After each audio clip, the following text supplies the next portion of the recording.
Have you ever had a disagreement with someone you love, especially a family member? It's tough, right? Sometimes even the best relationships can be tested, especially when things like money or possessions get involved. There's a powerful story from ancient times that deals with this very issue, and it has a lot to teach us about family, choices, and faith. It's the story of Abram and his nephew, Lot. To really get what's happening, we need to picture the scene. Abram and Lot have just returned to the land of Canaan after a stint in Egypt, and they're not just coming back empty-handed. They are incredibly wealthy. The Bible tells us they had huge flocks of sheep and goats, herds of cattle, and many servants. They were, by any standard, rich. And at first, this sounds like a great thing, a real blessing. But as we'll see, this immense wealth quickly became the source of a major problem. Imagine trying to find enough grass and water for thousands upon thousands of animals in an arid landscape. It would be a daily struggle, and that's exactly what happened. The land of Canaan simply couldn't support both Abram's massive household and Lot's massive household. There wasn't enough pasture, not enough water for everyone. Soon, tension started to build. The people responsible for the animals, the herdsmen of Abram and the herdsmen of Lot, began to argue. You can just imagine it. Hey, that's our grazing spot. No, we were here first. Your sheep are drinking all the water. It was a classic case of resource competition, and it was threatening to tear their family apart. On top of that, they weren't alone in the land. The Canaanites and Perizzites were also living there, which made resources even scarcer and the situation more delicate. Abram, being the elder and the patriarch, saw this conflict brewing. He knew that if they didn't do something, this strife would poison their relationship. He could have pulled rank. He could have said, I'm the uncle, I'm in charge, my flocks get the best land.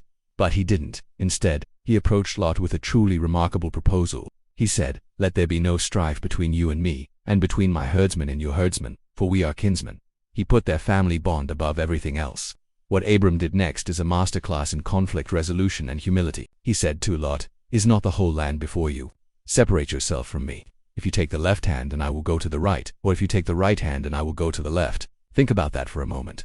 Abram, the one to whom God had promised this land, gave his younger nephew the first choice. He willingly put himself in a position of potential disadvantage to keep the peace. This wasn't just about being nice. It was an act of profound faith. Abram trusted that no matter what Lot chose, God would still provide for him and fulfill his promises. Now, let's look at Lot's choice.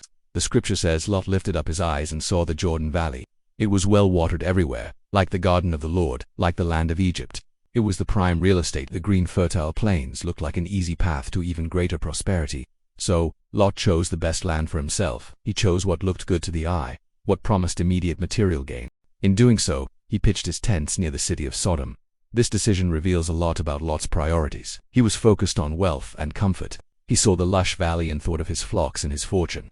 What he didn't seem to consider as heavily were the moral and spiritual implications of his choice. The Bible makes a point of telling us that the people of Sodom were wicked, great sinners against the Lord. Lot chose physical prosperity right next door to spiritual poison. He prioritized his portfolio over his principles, and this single choice would have devastating consequences for him and his family down the line.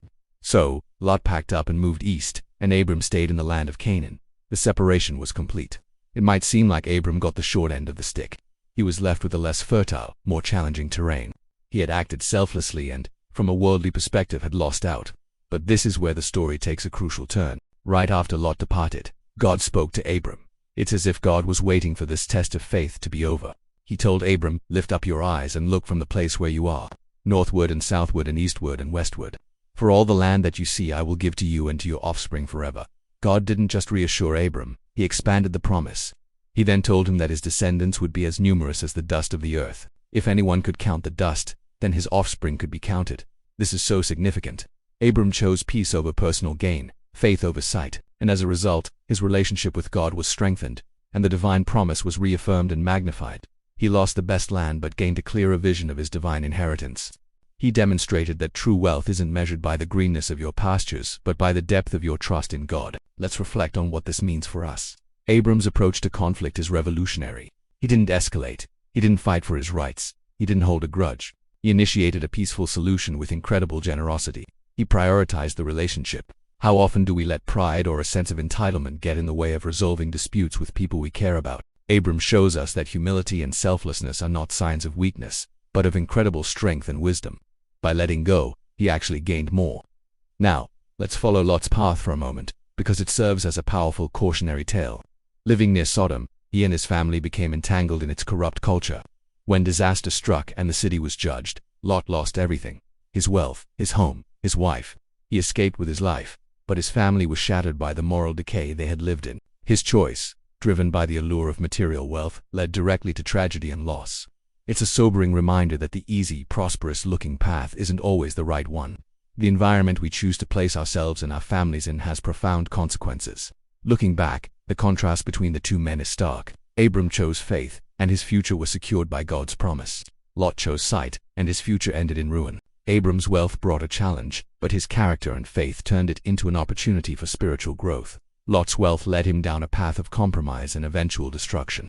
The story of Abram and Lot isn't just an ancient tale about shepherds, it's a timeless lesson about human nature. It shows us that prosperity can test our character just as much as adversity.